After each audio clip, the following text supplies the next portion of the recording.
You're telling me SeaWorld is hiding the world's last Megalodon? Joe, it's there. I saw it myself.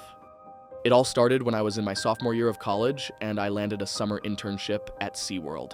The internship was every marine biology major's dream. I loved taking care of the seals, and I even got free admission to the park on my days off. But a few months into the internship, I began to notice some suspicious things happening.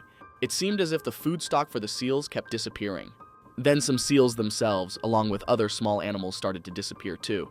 My boss tried to play it off like nothing was up, but me and my colleagues weren't buying any of his explanations. On top of all this, there seemed to be an increased security presence around a large utility building in the back of the park. A few days later, as I was inputting the seals' feeding habits on our team's shared drive, I came across an encrypted file with the title, Leviathan Specs. This immediately rung alarm bells in my head. Something big was happening right under my nose. I didn't have the skills myself to break the encryption and inspect the files. But luckily enough, my little brother is one of those hacker nerds who knows everything about computers. I called him up, sent him my login credentials and IP address, and within 2 hours he had broken through. When I logged on and inspected the files, I nearly fainted. I couldn't believe it. The files exposed Project Leviathan, a top-secret operation SeaWorld had been developing as a last-ditch effort to save the company.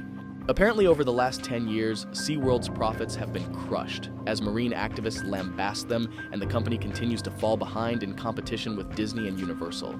In a final effort to rejuvenate interest in the park, SeaWorld executives came up with a plan to take DNA from ancient Megalodon fossils and use cloning technology to bring one back to life.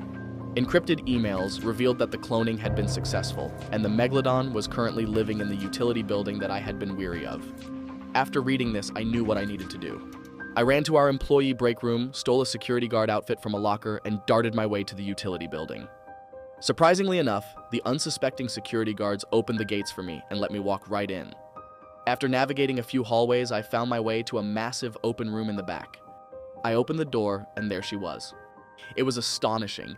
The Megalodon was over 100 feet long, with fins the size of tractor trailers and teeth bigger than my head. There was an opening at the top of the tank where workers were dumping in sharks and seals as the Megalodon gobbled them up like they were little snacks. It was surreal.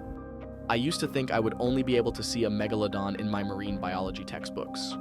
I'm not sure how ethical it is for them to clone an extinct species for profit, but I do know the whole world will be talking about it when it gets unveiled to the public next year.